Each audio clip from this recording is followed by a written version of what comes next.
अंदलीब अब्बास साहब, ये फरमाइएगा कि आपने लब्बैक पाकिस्तान के ऊपर आपने लगा दी पाबंदी या लगा रहे हैं पाबंदी। एक इसमें बहुत बड़ा दिलचस्प किस्म का नुक्ता है। वो नुक्ता ये है कि सियासी जमात पर पाबंदी लगाने का काम इलेक्शन कमीशन का होता है, वो वजारत दाखिला का नहीं होता। जब आप पाबंदी लगाएंगे, ये कोर्ट में जाएंगे, कोर्ट इस पाबंदी को खत्म कर देगी। तो आपने असल तरीके से, सही तरीके से पाबंदी क्यों नहीं लगाई, अगर आप लगाना चाहते थे?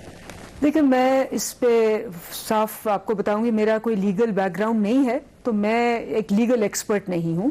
बट हमने एक तजवीज़ पेश की है कि इस पे पाबंदी लगनी चाहिए। अब उसका लीगल प्रोसेस क्या है, वो तो कैबिनेट पे जाना है, उसके बाद उस पे जो भी लीगल प्रोसेस है उसको फॉलो किया जाएगा। बट एज ए गवर्नमेंट हमने अपनी जो तजवीज़ है कैबिनेट के थ्रू या फैसला जो है वो कन्वे किया है। उसका आगे लीगैलिटीज क्या है, आई कांट कॉमेंट ऑन। अच्छा, वैसे क्यों लगा रहे हैं पाबंदी इस पे? क्या किया इन्होंने, क्या नहीं किया? तो ये तो 2017 से कर रहे हैं। 2017 में तो हमारी हुकूमत नहीं थी, वो 3 उस वक्त तो सपोर्ट कर रही थी पीटीआई भी और शेख रशीद साहब। तब भी हमने ये कहा था कि इसको सेटल नहीं किया गया, या निगोशिएशन करें और इसको सेटल करें। तो आप निगोशिएशन आज आप निगोशिएशन करें, तो जरा आप सुन लेना, आप नहीं सुनेंगे तो नहीं, मैं तो सुन ही रहा हूं। 3 हफ्ते में आपका मिनिस्टर ऑफ स्टेट गायब रहा, ठीक है, ये आपको पता है। और वो इस वक्त हमने इनके साथ निगोशिएशंस की, इन्होंने अपना चार्टर ऑफ डिमांड्स दिया, इन्होंने, हमने कहा कि जी पार्लियामेंट शुरू होगी तो पार्लियामेंट में ले आएंगे, पार्लियामेंट में डिस्कस करना चाहते, पार्लियामेंट में हर चीज आनी चाहिए। लेकिन ये इन्होंने अपनी कमिटमेंट की, अभी तो पार्लियामेंट शुरू नहीं हुई, परसों शायद शुरू हो या उसके बाद। लेकिन आपने मुआहदा किया ना इनके साथ, तो आपको तहरीरी मुआहदा नहीं करना चाहिए था अगर आप पूरे नहीं उतर सकते उस पे। और अगर आप पूरे उतर सकते हैं तो फिर आप गलत कह रहे हैं। ये अपने तहरीरी मुआहदे पे पूरे नहीं उतरे। इन्होंने कहा था कि पार्लियामेंट में आना है, 20 अप्रैल तक टाइम दिया। राइट, 20 अप्रैल तो नहीं हुई, आज तो 14 है। लेकिन आपने उसे पहले गिरफ्तार कर लिया ना उनको, इसलिए क्योंकि उन्होंने उसका वेट करके कहा था कि अगर हमारी ये बात हुई ना तो फिर हम करेंगे। जब उन्होंने पहले तकरीबकारी की और जब आपने गिरफ्तार कर लिया वो साद रिजवी को, तो जाहिर है फिर उन्होंने रिटेलिएट किया। उनको गिरफ्तार इसलिए किया गया था, उस पर पूरी एक बैकग्राउंड है कि वो क्या क्या कर रहे थे, क्या क्या करना चाह रहे थे, उनको गिरफ्तार किया गया। बिल्कुल इस पे जिसको कहते हैं ऐसी तंजीमों पे जो रिलीजन के नाम पे अपने मकासद दहशतगर्दी और उसमें आती है, उस पे एक्शन लेना चाहिए। अगला सवाल यह है कि जब 2015 में बनी तो शेख रशीद साहब ने सपोर्ट किया, बल्कि शेख रशीद साहब के बैनर लगे, उन्होंने बैनर लगाए, उन्होंने हमेशा 2017 में बात की इनके बारे में, 2018 में इनके बात की, और वो हमेशा इनको सपोर्ट करते रहे। फिर उसके बाद आज वही शेख रशीद साहब जो हैं वो कह रहे हैं कि मैं पाबंदी लगा रहा हूँ इसके ऊपर। तो इसका मतलब ये हुआ कि आपका पुराना मौक़िफ़ गलत था फिर, और आपने ये जो मौक़िफ़ इख्तियार किया उसमें पाकिस्तान मुस्लिम लीग नून का जो मौक़िफ़ था ठीक था। साहब भी आपको हमेशा ये कहते हैं और हम भी हमेशा ये कहते हैं कि शेख रशीद साहब कहते हैं चाहे 4 बंदे हैं, मेरी अपनी पार्टी है, वो मैं स्पोक्स पर्सन नहीं हूं। तो वजीर दाखिला तो है ना, वजीर दाखिला है, इस वक्त वो हमारी पॉलिसी को रिप्रेजेंट कर रहे हैं। हमारी पॉलिसी ये है कि उस पर बैन होना चाहिए। उससे पहले उनका क्या था मैं उनको डिफेंड नहीं करूंगी, और उनको आप फोन करके खुद पूछ सकते हैं शेख रशीद साहब से। जी बिल्कुल। तो आपने नहीं पूछा उनसे कि ये आपका मौक़िफ़ में इतनी शिफ्ट कैसे आ गई? मैं उनका मौक़िफ़ सामने है, ये उनकी हक है, वो जो मर्जी मौक़िफ़ रखे, और वो साफ कहते हैं कि जी मेरा अपना बहुत सारे मौक़िफ़ फर्क हैं, लेकिन ऑब्वियसली अलायंस में है, अलायंस में बहुत सी पार्टियों के बहुत से मौक़िफ़ फर्क होते हैं। अब ये जो फैसला, ये असूली फैसला है और कंसिडर्ड ओपिनियन है, सब गवर्नमेंट ने सोच के फैसला किया है कि अब इस पर पाबंदी लगनी चाहिए, ठीक है। देखिए, इसमें इसके अलावा क्या हो सकता है कि आपके 342 पुलिस मैन जो हैं वो उनके हत्थे चढ़े। उन्होंने सबसे बुरी बात, कोविड के दौरान उन्होंने जो एम्बुलेंसेस थी उनको नहीं जाने दिया। तो ये जब आप सारी जो जिसको कहते हैं दहशतगर्दी वाली हरकतें करेंगे, ठीक हो, फिर आप लेकिन मसला ये है कि देखिए इमरान खान साहब ने ना 2017 में एक मशवरा दिया था कि इनके साथ मुज़ाकरात करने चाहिए थे, इनके खिलाफ। अभी भी कर रहे हैं, तो मुज़ाकरात, अब मुज़ाकरात से मसला हल करना चाहिए था ना, आपको बजाय इसके कि आप इनके खिलाफ हम तो मुज़ाकरात कर रहे थे और बैन कर दें सियासी जमात। यही तो मैं कह रही हूँ कि मुज़ाकरात से वो निकले। अगर मुज़ाकरात पे रहते तो ये ना होता। मुज़ाकरात की बजाय वो ने कहा है कि मैंने मुज़ाकरात नहीं किए, मैं नहीं था वहां पे, मैं अपने दफ्तर बैठा रहा। तो गवर्नमेंट का कौन सा ऐसा शख्स है जो मुज़ाकरात करता रहा? तो आपने टीम बनाई है, कोई आपने कमेटी बनाई थी, कौन था इसमें? वो रिलीजियस जो हमारे हैं हेड नूरुल हक कादरी साहब, उनकी टीम थी। नूरुल हक कादरी साहब ने किए थे मुज़ाकरात उनके साथ, वो मुसलसल उनके साथ पिछले 5 दिनों से। नूरुल हक कादरी साहब वो किसी जगह नजर नहीं आए। वो आप इवन उनसे- शेख रशीद साहब नजर नहीं आए स्वाए आज के।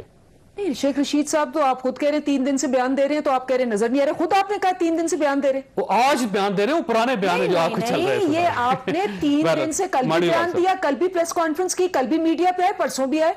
अच्छा माननीय साहब, ये फरमाइएगा कि एक पार्टी जब 2015 में बनती है और एक बाहर से कोई शख्स आता है, वो अपना एक चुनावी कार्ड देता है, बाहर से सारी फॉरेन फंडिंग होती है, लिख कर दिया जाता है कि बाहर से फॉरेन फंडिंग हुई, और उस वक्त वो स्टेट कुछ नहीं कहती। फिर उसके बाद 2017 आ जाता है, फिर 2018 आ जाता है, फिर 2019 में जाके काजी फायज ईसा साहब की जजमेंट आ जाती है कि इस पे पाबंदी लगनी चाहिए, लेकिन गवर्नमेंट उस वक्त भी एक्टिव नहीं होती। तो अब अगर ये पाबंदी लगा रहे हैं तो आपका क्या ख्याल है, इससे ये मकसद या मामलात हल हो जाएंगे?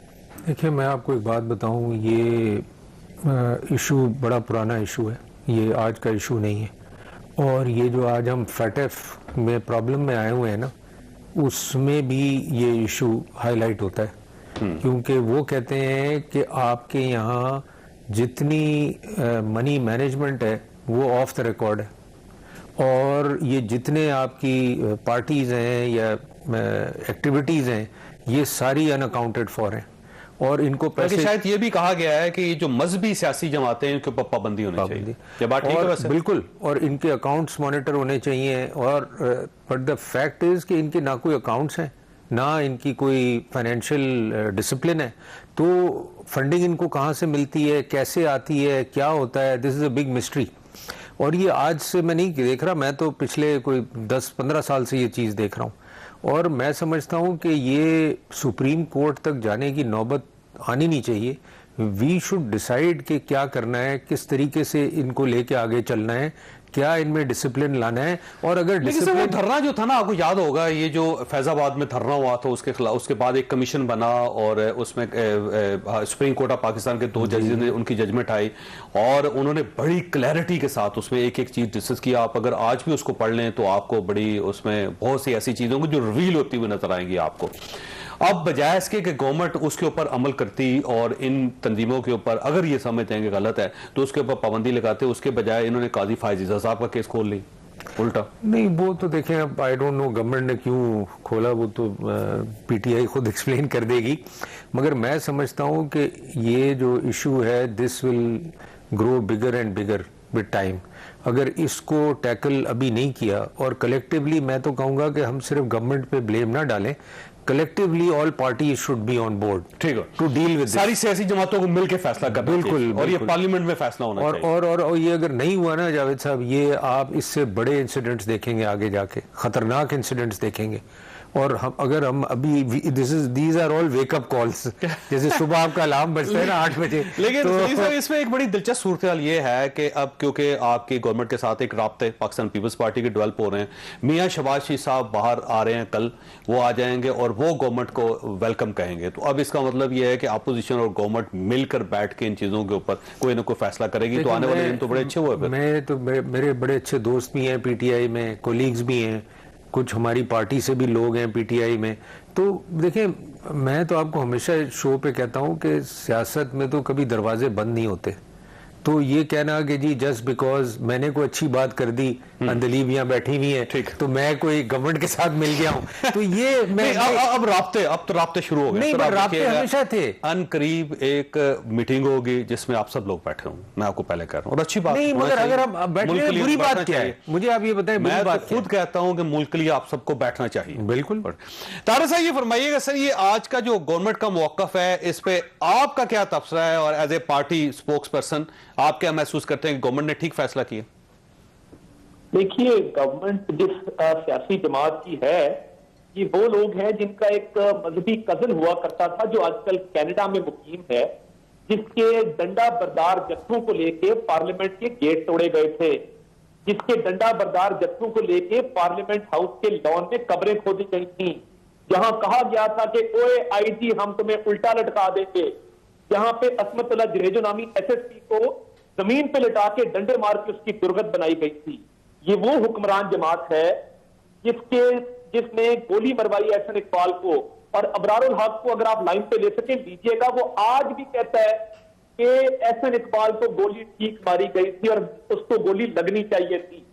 यानी उस एहसन इकबाल जिसकी वालदा माजिदा आपा निसार फातिमा ने ब्लास्फेमी का कानून पार्लियामेंट में इंट्रोड्यूस करवाया, उसको उस गुस्ताखी का मुर्तकिब ठहरा के गोली मारी गई इस मुल्क के अंदर। तो ये मामला इतने आसान नहीं है चौधरी साहब जितने आसान हम इस टीवी शो में बैठ के बना रहे हैं। ये बड़ी तल्ख हकीकतें हैं। वो कॉल निकलवाएं जिसमें मौजूदा सदर अब सर मेरा सवाल ये तारिक साहब की हुकूमत के आज के ऐलान को आप रिजेक्ट करते हैं, एक्सेप्ट करते हैं, क्योंकि ये वो ऐलान है जो आप करना चाहते थे लेकिन आप में जान नहीं थी। मैं उस तरफ आ रहा हूं, जान मैं बताता हूं किसमें थी किसमें नहीं थी। बात यह है कि जब मौजूदा सदर ने कहा भाई साहब पीटीवी पे हमला हो गया है, और मौजूदा वजीर आज़म ने कहा कि मुबारक को बहुत अच्छा हुआ, ये होना चाहिए था, और जब कहा गया कि गिरेबान से पकड़ के नहीं सर, वो तहरीक तालिबान, सॉरी मोहम्मद चाहता हूं ये तहरीक लब्बैक की तरफ आए ना सर, इसके ऊपर बात करें ना आप। नहीं, मुझे ये बताएं ना, फैजाबाद धरनों की क्या इमरान खान साहब ने सपोर्ट नहीं की थी? आपने खुद मोन्टाज में चलाया है। तो ये तो इसके सपोर्टर थे, इन्होंने बड़ी शह दी है। और ये जो 126 दिन के धरने थे जिसमें बिल चलाए, जिसमें शहर बंद किए, जिसके अंदर डंडा बर्दाश्त, लेकिन तारिक साहब उसमें ये देखिए कारकुनों का दबाव था इन पे, लेकिन ये उनका हिस्सा नहीं बने थे। जो फैक्ट है वो फैक्ट है, ये इनका हिस्सा नहीं बने थे, उनके जलसे में नहीं गए, उनके जुलूस में नहीं गए, इन्होंने कोई स्पोर्ट वैसे बर्मला स्पोर्ट नहीं की उसकी। तो साहब ये ट्रेंड इस मुल्क में किसने सेट किया मुझे बता देना। ये कहां से ये चीजें आई हैं? शहर बंद करने वाली, चराएं बंद करने वाली। आप चलाएं आरिफ अलवी का क्लिप जब वो कह रहे हैं कि मैं कराची को बंद करके रख दूंगा। ये फख्र करते थे इस बात पे। और ये देखिए टीएलपी के साथ जो इन्होंने किया है, इन्होंने मिसमैनेज किया है। इनको नहीं पता था, इनके पास स्पेशल ब्रांच नहीं है, इनके पास इंटेलिजेंस ब्यूरो नहीं है, इनको रिपोर्टें नहीं आती कि आप ये करेंगे।